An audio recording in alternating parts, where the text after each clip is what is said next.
Me and the bush. Nya kendo boy. Ya iheha.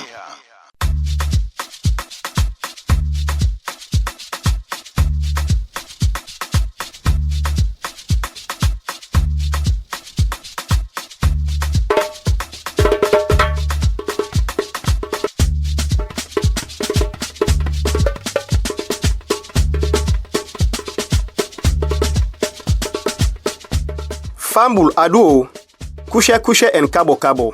How you and the fambul them they do? I hope say una they do fine and they take them small. This na your program where we they call Me and the Bush. And today, na special edition where I go talk about later. Remember say, Me and the Bush na program for we all. Mama, papa, brother, sister, even if you na pikin. Something there where you self go learn, but wait to make it fine for make we all we community bush there with to earn, so that we all go benefit from the good thing them where the bush get for we. My name na Sir Joseph. And me na Fati Sheriff. Me and the bush they come to you from Green Limba Foundation, we na organization where they work na Kamakwe and Moyamba. Me and the bush na program where they make we learn, but wait to make take the importance to we and our Green Limba Foundation they support community them. For make them plants them bush them when them be don't cut back for help tap climate change. Because climate change now something where they above with community then serious one. Members say Green Limba Foundation they help community them for plants them bush them with different type tick them where they help and waiting then they call biodiversity. Where that's now for let the bush them they back like how God will make them with different type tick them, animal them, bird them, tumble them and other thing them because now we all that thing here they together now the bush. Now that time they the bush they able give we all the benefits them where it gets for we as motorman them.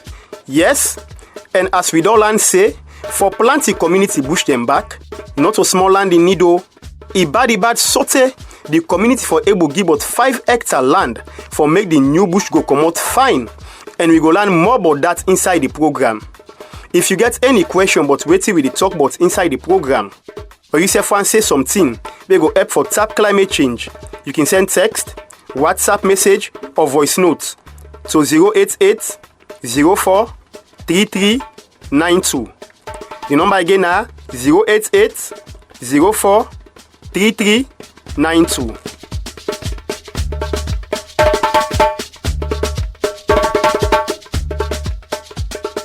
Fambul, from where we start Me and the Bush, we don't talk to plenty people in na Salonia and other side them na the world. And we don't learn beaucoup thing from them. So today, as we been say, na special edition of the program. So we can look inside the main thing them where we don't talk about from where we start the program inside January 2026. For pick the sense when I in we don't try for bring to you. Fati, how you see am? Sir, like I be said the last time where we will do the program like this. The idea play a left because we go able remember the fine talk them where different people them be talk to we. Member say we be talk to Green Limba workman them, community people them where they study and do research but the forest where we can call bush. People them where they do beekeeping for pull honey. Bossy where they pull country medicine and other one them. The sweet thing again are that, like all time, Boku sweet music self go there inside the program. So as we dey listen, we go there learn and dance together. But as usual, before we go inside the program better one, make we listen to this message first. Yeah? Now every rain dey for them so. For say the rain season not they done again. But wait here, the kind sand self where they come out now. It dey one pass Marco. Not so we be sabi first thing. Now what's kind thing this va? Sisio, wait to make you the grumble so. Papaya, now the way how the weather done there now. Now in the morning me. Look like now. Tell me we no say for big dry season. Now every rain dey for them so. In fact, self, me not able to understand who say na rain season or dry season again. Like how we sabi first thing. All things don't change now. It's all excessive the weather now in don't crisp we. My sister, Not to create the weather create so. Now the way but left me, bo. If not to create the weather don't create, then wetin do rain dey for don inside dry season, then hot sun dey comot inside rainy season. my sister, if the weather don't create self like how you dey talk am so. Now waiting cause am for make it crease. Whose kind question you dey ask me so? How me go know wetin make the weather don crease? My sister, the answer is simple. Sir. Now we the motorman and self don't cause all this. How you go say so? I go say so, yes. Because now we the people and don't cut the tick them at the bush. Sir, the bush self, no dey like I be dey first day. We want below so we dey cut tick. We want bodo we dey cut tick. Even for burn charcoal self, we dey cut tick. Look the hill themself. One better tick no left there again. Though we know what make the weather change per we. Me brother wait so. Waiting for cut stick get for do with this now. My sister, waiting the happen so now in them called climate change. Yes, climate change. Because of the thing the way we dey do like for cut the tick then at the bush, it dey make the way how the weather be dey change. And this not good. You go fair not say, every rain dey for dumb, people them place then the flood, farmer them plant or they grow better again, but the problem them boku. And like I say, now we the motorman and the cause am. Hey, look when me open me mouth they wonder. So now all them bush shower we don't cut so make the weather they behave this kind way. But wait so, wetin we for do for tap this now? Well, we for tap for cut the tick them pass smack one. And make sure say we plant new tick them so that the bush then go grow back. Tell God thank you. We organization and the way they support community them for plant tick them. So it left to we the community people them for ready for get the land them for make this happen. Because when we plant new tick them and get the bush them back, boku panem problem also where we dey see so now go tap. Self, the bush then get boku benefit for we as motorman them. We dey get medicine for well body, animal then go calm, then bad flooding go tap. Farmer then garden then go come out fine and all that in them. Me brother, thank you for this word where you just don't tell me so. Myself go tell other people about this, so that we all go join hand for plant stick them back, so that we go get we bush them like first time. Because the bush them very important so we the people them, for make we fight this climate change. This way, where the weather they crisp we so. Fambul, that's how we message about climate change. And I sure say you continue for learn something. We go make yourself begin do the thing them. We go make climate change for Ambogwi na salon. Like waiting Fatty say, we don't talk to different people them from where we start the program Me and the Bush. And we don't talk about climate change, tick them, what we call NTFP, when a non-timber forest product, permaculture, and waiting then they call conservation agriculture, where you know they cut tick or dig the ground for make farm. Where that to make we not unbog the dirty in natural cover, where they help for make it fine for make plants them grow. We talk about boku thing them, but pantap all this, we talk about the work where Green Limber Foundation they do in a salon. So today, we they come look inside 4 main thing them, when we see say they're really important but all waiting we don't talk. Then Tiana, 1, waiting a climate change and waiting the cause them. 2, waiting a forest where we they call the bush and waiting make the importance. More they tick them. 3, it possible for make community and get the anti-moths where they not go cut tick them 50 fatter. And 4, we go look inside waiting Green Limber Foundation they do for help community them na salon for make them get them community bush them back. So from make we go inside the special program proper one, we go begin first for remember what we mean when we say climate change. One person will be explain and fine for we na Audrey Bouillet, when a French person from France, but where they work by research na Germany.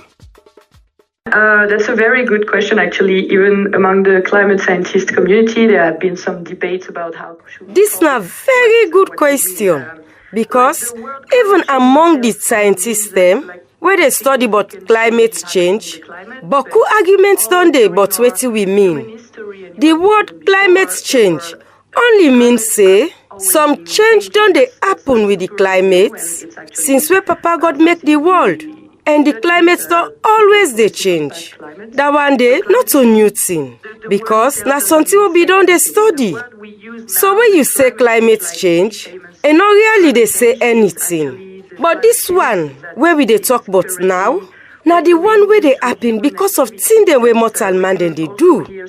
Sef, we can call am global warming. And so wetin we mean now wey we say climate change?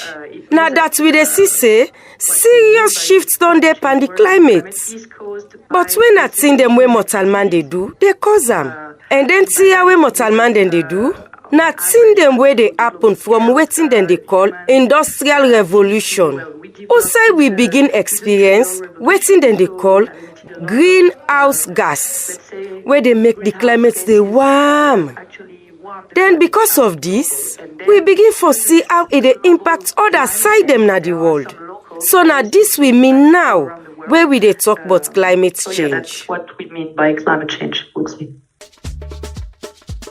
Fambu, na this Audrey Brouillet, when a French person from France, but where they work pan research na Germany be tell we.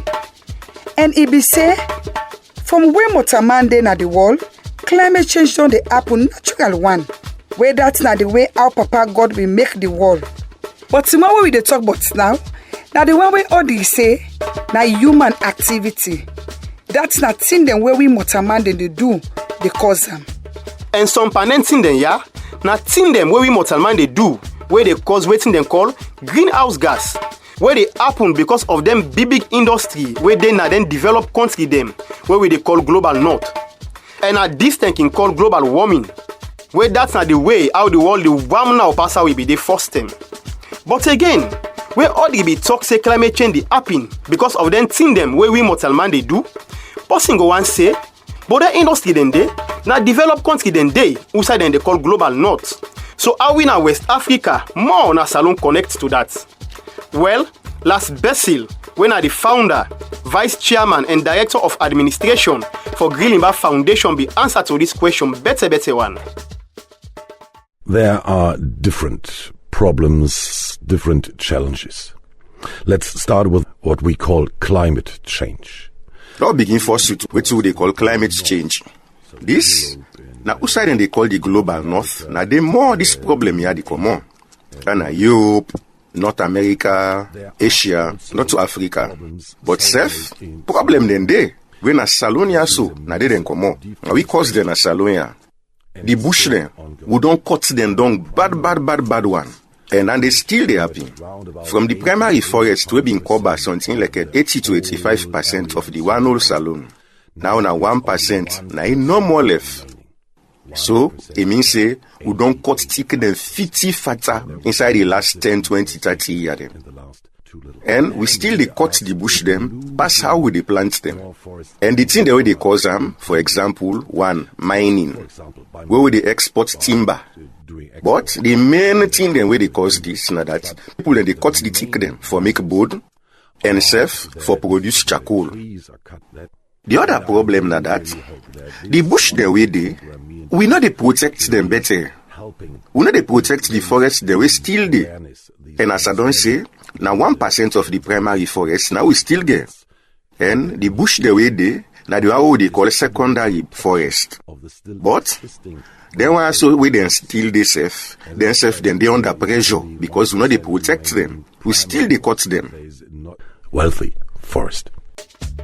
Fambul, Nasolas Basil, the founder, vice chairman and director of administration for Grilimba Foundation, be make we know back say, but all where we don't they say, climate change problem they come out more na developed country them, still na Salone problem. Because of the thing them where we as Salone people self they do, where we they cut thick them, we they lost more and more bush past how we they plant them back, because of mining, for burn charcoal, timber business, and other thing them. But we gladdy where we don't know say, other way than they for make money from the bush, where we not go cut the thick them. But again, we go come to that later. Right now, make we find out how this issue but climate change don't affect we na Salone. And for this, we go bring Kantamba Emmanuel Nyaka, wey na director for climate change na the Environmental Protection Agency, wey na the office that way government of Salone put before panting them wey get for do with climate change. Yeah, so climate change, of course, don't dey affect Salone for the past, I would say 20 years now. We don't experience a lot of changes in we weather pattern and we weather condition. Some years can come, we dey get too much of rain, where they lead to flooding, and where they lead to a lot of crop destruction. Like 2 years back, year before last, we've been experiencing agricultural fields over the flood. Most of the rivers, them bank overflow and rest destroy, and communities will also be destroyed due to flooding. Then also some years can come, we can get what we can call late rains, and where the farmers them not able for predict again the weather, and so most times can lead to what we can call crop failure. They can go plant, then rain not come, the seeds then destroy, and so we don't experience then issues then they within Salone. And of course, as I say, na problem na we don't deal with it.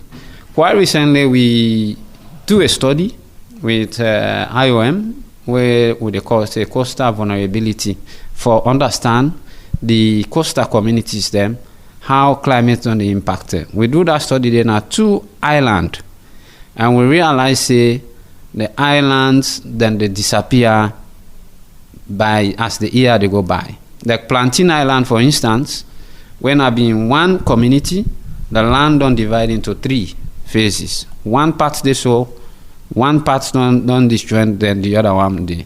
Yeliboya, the size of the community, when we look at historic satellite imagery, you find out for say about 1/3 of the community don't go under sea, and so that is very, very much serious and a very alarming for we as a country.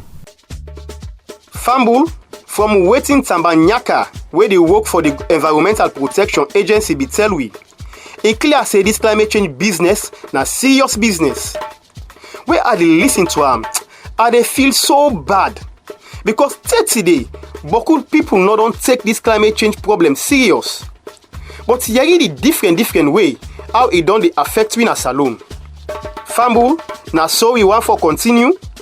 If we continue so, what do you think say go happen with we picking them? We not born yet. Remember say, now you work for make sure say we picking them and then picking them tomorrow bambai. Fine for them. So do ya make we left for the do the thing them where they cause climate change and begin do the thing them where go help for tap 'em. But sir, a better way we dey learn all this, and where organization like Green Limber Foundation they do this kind of radio program where they make people they learn, but why we not for just the cut stick them so no more. And safe, why make it important for make we plant the bush them back, make they come back to how them be there first time. I think so we for blow small na ya and take one music first. Make we listen to Ifine where April and Isat do for we.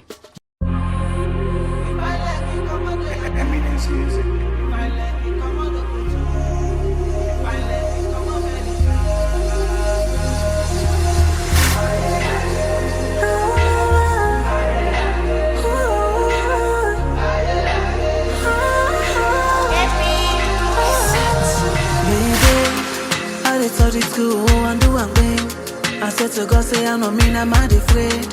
Mamu, tongue, in them time, them forgive me, I beg, and not to forsake. Say I'm in for do and I the devil, he love I take, I put them on that table, Sorry, waiting I do to you, oh, my baby. Don't let me way you, they cry, oh.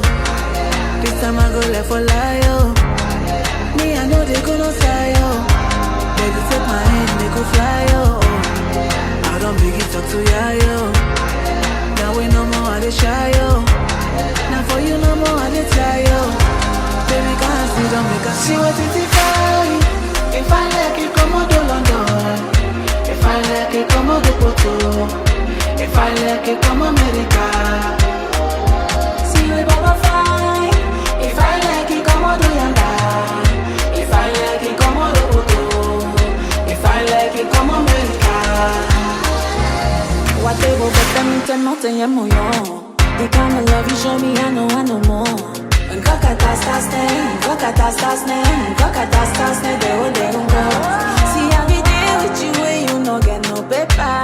Call you talk, say you go call later. So many excuses, things they are foolish. Why you they do me so?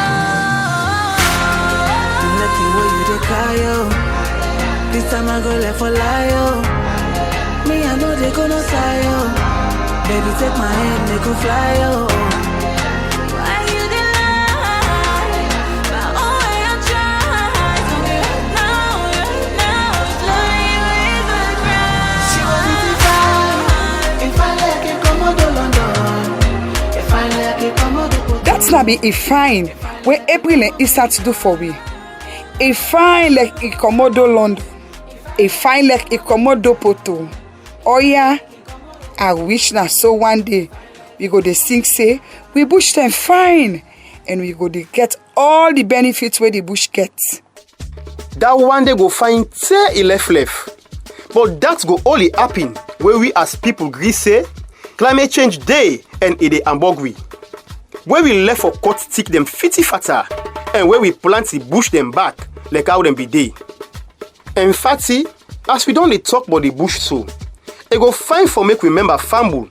What do we mean where we can say the bush, where per English then call them forest. For this, we go bring come Sanfa say, when a Salomon where they study in Germany, but how for make we get we bush them where we don't cut back. Now this Sanfa be get for say, but waiting at the forest where we they call bush. Well, forest now not just a normal trees them where you get 2 or 3 trees together. Now you make a forest. No, a forest now a particular. Well, if I talk on at the salon level, all they understand now bush. You know where it encompass different things the inside. We not just get stick them for become a forest. We get stick there inside there. We get animals there inside there. We get bird the way they sleep there. So now that's make a forest. You know, though the scientists world then get their own definition with them give. Especially the one we come up from the United Nations FAO, then get a own specified one way Sierra Leone themselves can adopt for different what they call a forest. Say it gets a particular area, but typically what we mean by forest now where we get a bush where it gets different type of animals there inside, plants there, and different type of species of this plant that they exist there. Now that we call a forest. Fambul, the forest where we they call bush, not so 2-3 thick where gather. Now big side, who side different thick than they, with different animal and bird them. When are they all they work together for make we mortarman and get the benefits where the bush gets for we. But we go talk more about that inside the program. And Fambul, waiting Sanfa be the say so, now waiting and call biodiversity. Where we don't talk about inside the program plenty time. From member we waiting at biodiversity, we go turn to Saidu Idris Kanu, the head of operation for Grilimba Foundation, na Moyamba district. For we biodiversity, in the look at a rich mixtures of plants and animals them.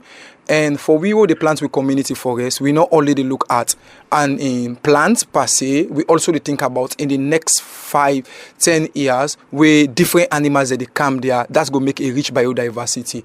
We know they only focus on one tree, that's why we also get different seeds them, what they look at so that at the end we they get a mixture. Just like when we they live in a society, we get a teacher, we get a lawyer, we get everybody in work because that's make a society. So if we talk about a mixed biodiversity, not to one tree they make a forest, but we get different mixture of trees that will help for get a rich biodiversity, attract other animals them, birds them will come, they get their young placed back the nest for stay, and other kind of animals that will come, and we will get a full reach of attractive industry where animals then people will get a view for see animals that will all be don't go for make will come back. Fambul, inside the bush, We get different type tick them, different type animal them, bird them, and other thing them. Now when you put all them one year together, now we mean where we say biodiversity, and all them different thing they are need for day for make the bush work fine and give it the benefits where it gets for we. But one question again where we be asked, now what to make the tick them, the forest important? Side will be talk to we again. I think say everybody presently they feel the weather, and everybody we all not new to the climate change. I think the hotness presently everybody they tell, and because we activities over the past year don't they impact we now. Not to we per se this present generation cause but to for take responsibility for that. And make Green Limber think say planting community forest, they always support biodiversity that for see different kind of animals there, monkey and other. I can say within my age I don't want to see chimpanzee, babu in the sense, but I think say if we plant community forest, the animal they all over the loss, we get them back. And beside most of them forests they are don't serve for we medicinal and herbals them, and we believe previous years with Fambule way they get them medicine there from then squeeze them, don't they help for a very long time. And as with the plants with community forest, we talk about the 20% when a food trees, and among the food trees there community can eat them, and community can also support their own livelihood for market structure just for free. And I think say important because also they support good agriculture. If a community want get good harvest, therefore it's very important for make them get a new forest, and new forest they ensure say they get a cold temperature where they attract the agricultural production and also get fresh air. So that's why for me it's very important for everybody for take the responsibility now. Fambul, the bush them na salon, them very important like outside of Idris Kanu, the head of operation for Green Limber Foundation, na Moyamba district bin tell we. The bush they help for make we get water for drink, thing for eat, medicine, and safe animal them, where some pa we brother and sister like Saidu, in safe not be ever see from where he born, but where force them, people them be see them. Safe, the bush then they help with agriculture, and we know say, napa agriculture boku pa we people them abopa. Pantap that, we know say the bush they help for tap this thing where then they call climate change. Because they leaf then are like sponge where they suck that bad gas, where then they call greenhouse gas, where they make the place warm come out na the breeze. So you see how important stick them be for help tap climate change? Now make we relax small and enjoy this fine music when name Mile and I reach Blink sing them for we. Watch you neighbor, watch you neighbor, watch you neighbor, watch you neighbor. On the beat. Entertainment. It's blinking Buddha. Me I believe say if God not give me today, He go provide tomorrow. Yeah.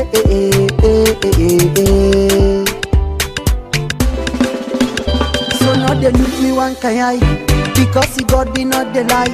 He let you fly, you go Dubai. But I win for you, no go run past.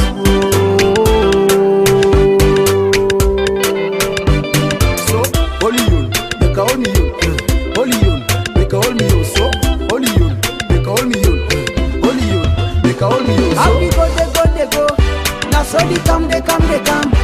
Holy on, now hold me on. But now go kill him out a man. Another mille my own. Yeah, bring another mille my own. Yeah, another mille my own. No,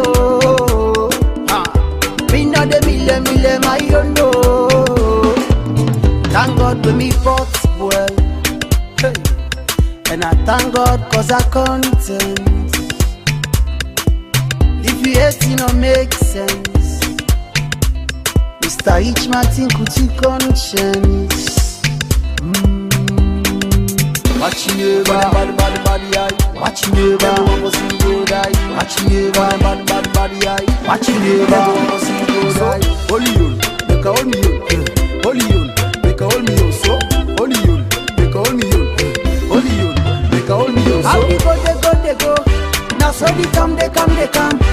Holy on, now hold me on. go kill him out a man. Another mille my own. Me not the mille. Sir, Rich Blink say, he know the mille other man he own. But right now, I think say, community then will not get bush there again. For the mille the one they will still get. Now when we don't know how the bush the important story. Yes, Fatty, that's not true. But the community they will still get bush for members say, therefore all them bush then they with to earn. So that they go continue for enjoy the benefits them where the bush then get.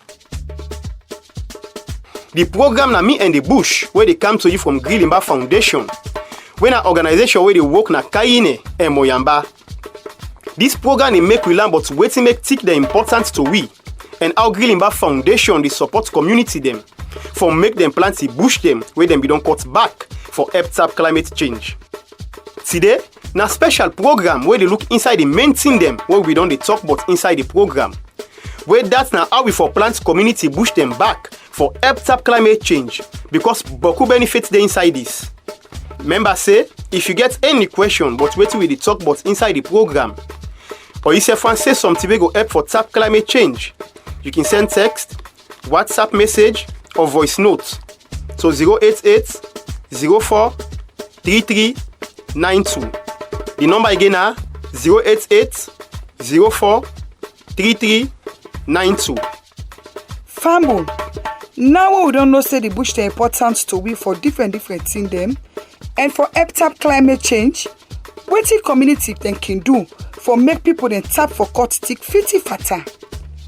Well, we be talk to Honorable Paramount Chief Aja Fatimata Koroma Nima Kajwe from Dase Chiefdom, Moyamba District, when I one part the 13 woman Paramount Chief them where we get na salon. And he be tell we say they don't ban people there for burn charcoal. Who said this idea being come out? In the first place, the initiative actually come from the people them. Then see we get with neighboring chiefdom, when I call chiefdom, charcoal burning rampantly. And then see say charcoal they spoil the soil, for farming.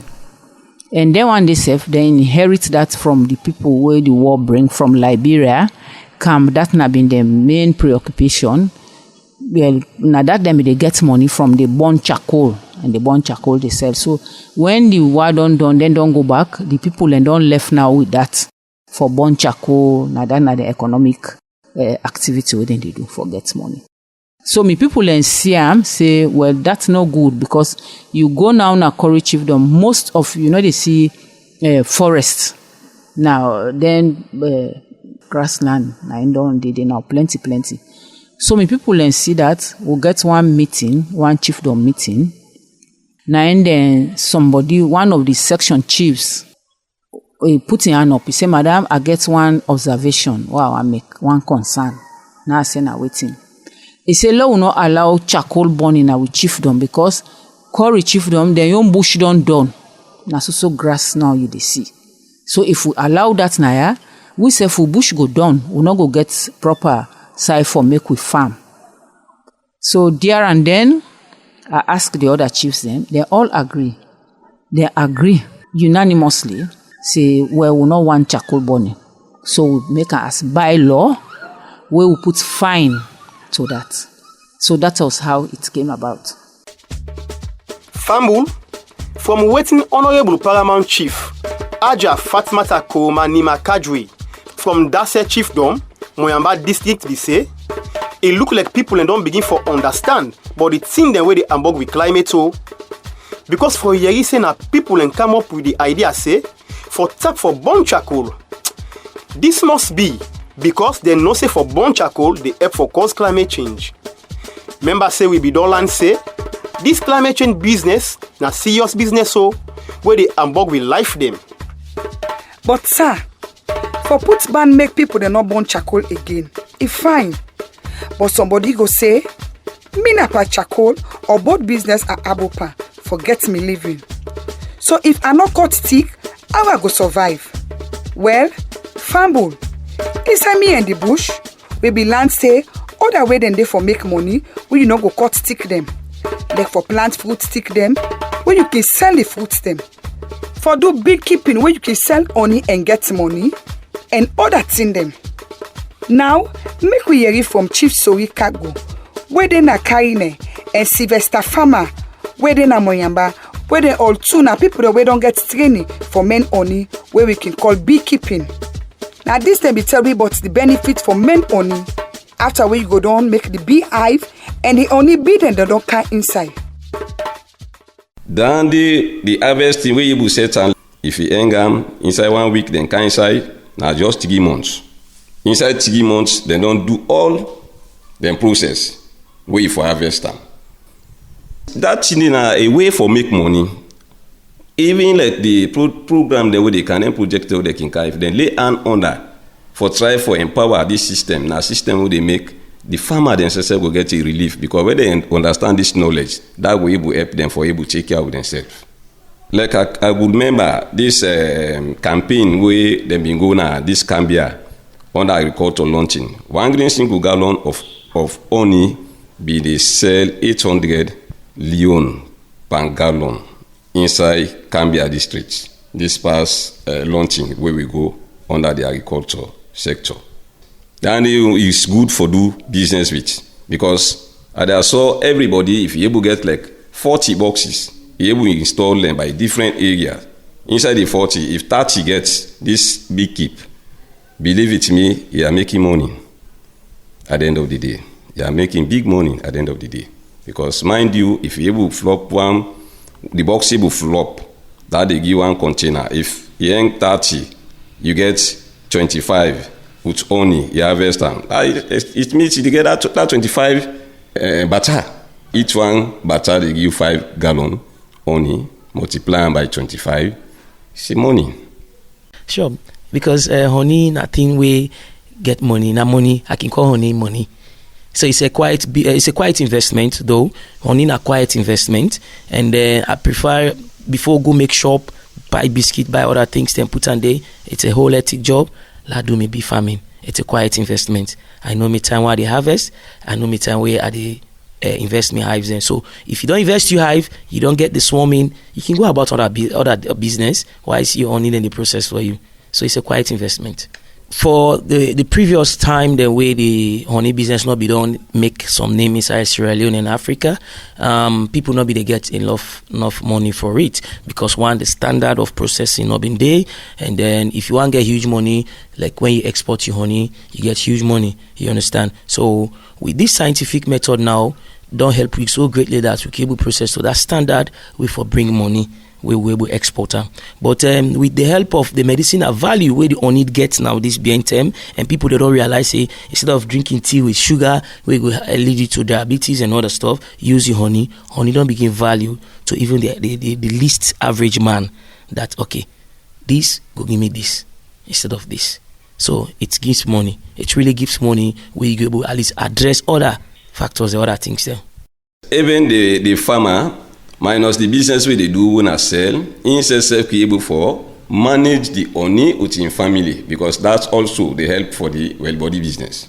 Then even the thing the way they pull as chaff, that's more the help for motivate the garden. When the box is then you don't get relief. If you farm not be the beer better because the honey being there at the place there, then they help for pollinate the flower so that you will get a bigger harvest at the end of the day. So I encourage any farmer for Lego belong inside this team and listen this thing carefully so that you have chance of go on this thing. That will more help the farming system. Fambu, from wetin we don hear so, we don't know say money really dey per honey business so. And as Sylvester say, it even gets other values as medicine. This na good thing for ye. Remember say, now some of them thing they are where we can dey talk about, where we dey call non-timber forest products or NTFP. Again, as Chief Sori Sef bin say, honey business no go only help farmer them for make money, but Sef the honey bee them go help the farmer them make the farm they come out fine. Well, this get for do with wetin we can call biodiversity, where that they talk about the different thing them where they na the bush, where they make the bush them work fine. So that it will give you all the benefits the way it gets. Well, Fambu, I sure say by now, you go all and say, tick them. The bush they important to we, mortal man, for beaucoup different thing them. So if we forget these benefits we then get, we for make sure say we get community forest them. Well, now yaso the work we Grilimba Foundation they do come inside. But make we listen to music first before we talk about this. The music we go listen to, now Dolly, we Star Zero do for we.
Dolly, where Stazi do for we.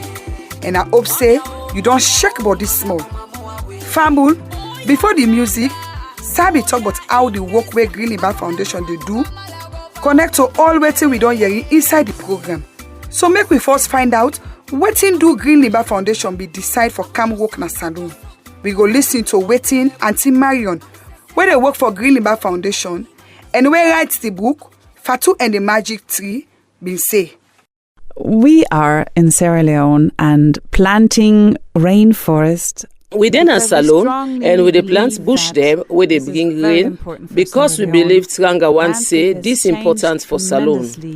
The way, the hill, the bush, the place been there, all things don't change.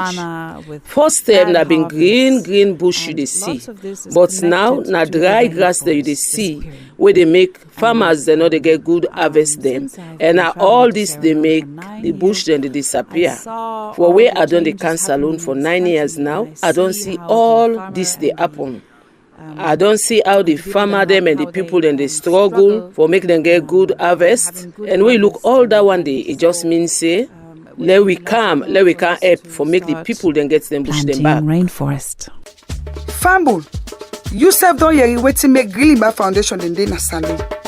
The simple reason na for help community plant them bush them back with different type tick them. But person go and ask say, whose kind tick them so and whose benefits then get to the community people them? Well, for answer this, make we bring come Prince Ibrahim Bangura, production manager for Grilimba na Karine, where one part in work now for plants the young tick them who side in the call nursery. Like he said, na my responsibility for grow trees, for nurse the trees them, And my responsibility as well now for gather the seeds of different varieties from different communities. And then we get 29 to 30 different species where we dey grow. Na the nursery sites, permanent nursery sites na Katumpe. So like for the trees that we dey nurse here, we get the hawk plum, we get the camel's fruit, we get the jackfruit, we get the red cola, we get the cola acuminata, we get the bitter cola, we get the conti tree, the silk, red conti tree. Of course, we get the butter tree, we get the kukpogo tree, we get the sepia tree, and we back them up with other fruit trees them like avocado, guava, grapefruit, orange, tamarind, cashew. So we mixed all this one them together for make we able form a better nursery site. Fambu, as you know, Green Limba Foundation they help community there with different type tick them. And if you remember, what we say people can plant fruits tick them and they sell the fruits them instead of them they cut it tick them. Well, Prince B make we know say Green Limba they do this and are over 29 to 30 different type tick them. Then they support community there with for promote biodiversity. Yes, so sir. That's not good news because it show say people themselves don't they understand what to make tick them important for we Motaman them.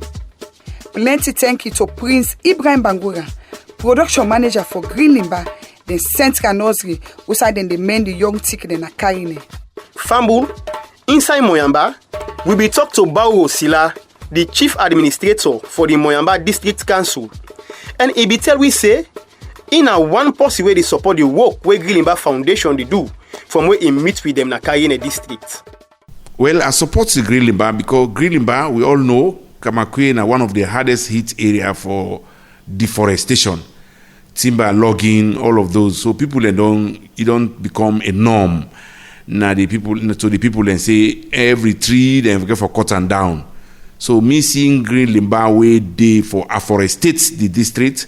So I be supports and I believe say government now that government back wants and we don't have to do what government wants. If somebody don't come, we want develop the forest business because of that Green Limba for. So they want to get a green scenery within the whole of Sierra Limba and even beyond.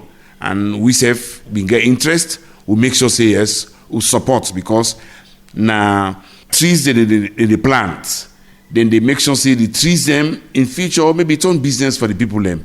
And by so doing, the people they get their livelihood. We get place there under way they don't devastate with deforestation. But with the coming of Green Limba, they don't make sure they don't plant trees there all day and everybody put hands on deck for them to make sure say they achieve what they want and they don't go far. Now that make we self-support because the drive now for afforestate the district. That's now waiting Bawo Sila, the chief administrator for the Moyamba District Council be tell we. But waiting make it is support the work where Green Limba Foundation they do. We go take other music now, yeah. And this time, we go take Fele when a Bobby do for we. The sound sensation. Come to run the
fiosia, efe.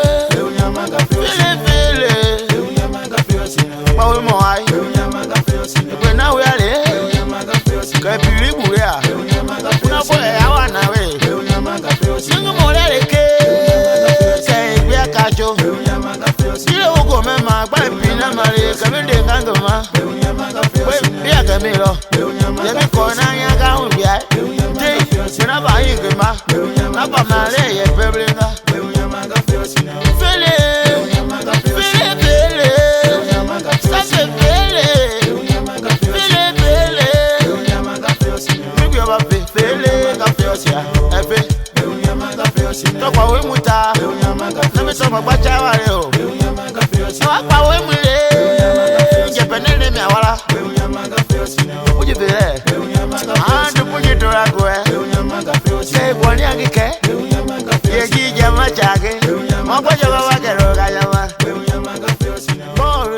That's not been fairly where Bobby do for we, and I hope say you don't shake body small. Well, Fambul, this don't bring we come to the part where we go want for no more but Grilimba Foundation. Waiting and the offer to community them for make them go plant the community bush them back. We go bring boku benefit for them and then picking them we no born it. Last Bessel, when are the founder, vice chairman, and director of administration for Grilimba Foundation be explained for we. The Grilimba Foundation Sierra Leone is here to help the people. The Grilimba Foundation, they are for help the people them for making them get them community forest them back. And therefore, with the offer partnership, we get plenty experience and sense, but stick them. Oh, don't they work for the past year? They are so na salon, na the north and the south. So what we can do now for help for train people them, and this what they call with 50-50. We go help the community them with young think them when a different type them, as they say, we now we know they talk about biodiversity. Because it's not easy for me to grow new tick them. Yes, I know say not to rocket science for make person plant tick. Anybody can plant tick. But for boku tick them, you need for don't get the experience and the sabi. What you can call expert knowledge. You get seed them way, you get for the water them for 1 hour before you remember say for putting them at the dirty. Sunday you get for water them for 3 hours for 3 days. Some day you get for burn them before you plant them. Some them you get for if the seed them as sun gone before you take the young tick them now for put them inside poly bag. So you see, some tick them they need special treatment. And this knowledge, this sense, this sabi, we get them na Grilimba Foundation. We they plant more than 30 different type tick them. And like I don't say, this is important for make we go get good bushback. This 9 we 50% of the work. The other 50%, now the community get them. What in the community need for do? Now then get for fen the land we go do for plant new community bush. And we always done the talk and say, for make we able for planting new community bush, we will get meaning for the community. We need ibadibarte na 5-hectare land or 12.5 acre land. If not so that, the community bush will go plant, it go too small. And let us say 1 or 2 hectare.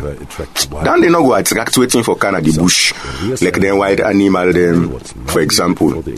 So this is not the first step where the community gets for do. We not for firm this land and talk to the landowner them for make them go understand say then they give the land not to we Grilimba Foundation, not to NGO, not to the government, not to the community. Then they give the land for the benefit of the one whole community. So the community then get for convince the one they will get the land them, and then we go sign agreement that this land now na community land for the benefit of the one whole community, and the land which is there for now for plant new community bush no more. And all of this one also, we will get a forest management committee when I then go there for watch all of them thing there also. When volunteer people then they volunteer for join, and ordinary man and woman then within the community, and then go there at this committee, and then go make sure say that then go see say the community plants the tick them, and when they don't plant the tick them, then go protect them. And the other thing the community get for make bylaw, when I go make sure say them protect this new community bush. so that it go last for the next 10, 20, 30 years. Because all they talk about for new community bush, not to today, tomorrow, 1 year, 2 years, no? Now for the next 10, 20, 30 years there. Now they talk what we can call decade. And so now I make you forget the forest management committee for make the bylaw for protect the forest after we don't get the land from the landowner them. And you don't turn community land. This is not the first thing where the community gets for do. The second thing for do, now for clear the land. So that we own people them, with people then at the community, we're able for plant the new community bush. So, we get for clear the land first. Then, what we go do now, what we call pegging. Then we get short stick them and we chuk them at the ground. The distance can be 4 by 4 meters, so that the people then go know who side for plant the young tick them where green limber they produce and get to them. And when the rain season they begin, we from green limber we can out to the community and can deliver the young tick them free and then they pay nothing. And after that the community people then now will plant their young tick them also by themselves. When I go be the new community bush. And yes, I know, say people then go say, okay, it's not bad, but una na NGO, almost una go pay follow plant the new tick there. And, you know, I sorry you, but my answer, I always don't they give, it don't be the same. We don't give nothing. We will not pay for this. No, we will not pay because the community them not to green limber forest than the plant. This not to for green limber, not to for our foundation. Now for the different community them. So now they say for do their own work. We not go pay them for make them do their own work. So let us say we own 50%. Now for get the plant the young tick them and then deliver them to the community. Give them to the community. Free, we don't know they pay nothing. But all the balance work we left, that the community people then they get for do them. And side them all don't work. Like how I just to explain so. People they within their community then they're really proud of the new community bush them. And then they mean say, definitely, then go take care of them, then go protect them. After they don't get the land, they don't clear the land, they don't plant. The last thing they for do, now for take care. So that inside the first 1 to 2 years, then elephants grass now can go up and smack and cover the young tick them. And self, then get for prepare what they call fire belt for protect the new forest. And after that, the young tick then go they grow now by themselves for benefit the one whole community. This is now what they offer. If you self interested for get community forest, then we Green Limber we there for support you. Just reach out to we, call we, and we go find way for make we see and start this partnership. We go come to your community, we go explain everything to you again, we go get training from we, and the most important thing, we go get all them fine young different type tick there for make we go able plant on a new community bush. This now they offer. Fambul, as we don't always say inside the program, Green Limber they support community them for make them plant them community bush them back. Then they offer partnership with community them, as last just don't say. Then they do training for make people and sabi how for plant tick them. Because you need for sabi before you go able do them, where the tick them go grow fine. They know they ask community them for money and a 50-50 way then they work. Green Limber they provide the young tick them for free, where that's at the young 50%. Then the community them for give the land and do the work for plant the tick them and take care of them. That's at the community they own 50%. Yes, sir. And I like when they encourage other community them for make them safe come inside. But we get from members say, Green Limber they not go able they all side. And so now that's made the community people then we don't learn any benefits from the organization then safe for able show other community then for make them safe able plant them community bush them back. Fambul. Now here we go tap the program Me and the Bush today. As we don't look Usa, we don't come out from where we start the program. And as sure say you self don't know by now, Usa we all want for go for sake of climate change and we bush them. Members say, as we can say, other way than they forget money from the bush where you not go cut the tick them. Like them fruit stick them, where we can sell the fruits them. Beekeeping, we go make we get honey, and honey safe na something we get money, as we can say. Safe like how we don't learn. The tick then they help for tap pass smack out and help for make the place cold. Then they help for all water na ground, where that go help her with agriculture business. And self, they take their roots and they hold the dirty, so that when them be big rain for them, rain water no go wash the dirty pass mark and well we farm them. Farm bull, I hope so you don't learn all that in there. Me na Fati Sheriff. Tata. And me na Sir Joseph. Remember say as we can say, next time when you want go cut tick, remember say the tick self gets life. And he gets boku tin them where he dey do for me and you. So if we dey cut am self, we for the plant more. And remember back say, for cut tick na one day. But for make one tick grow, na boku years. So make we take them with the bush them. Remember say if you get any question but waiting we don't talk about inside the program, or you self want say something we go help for tap climate change, you can send text, WhatsApp message or voice note to 088 04 33 92.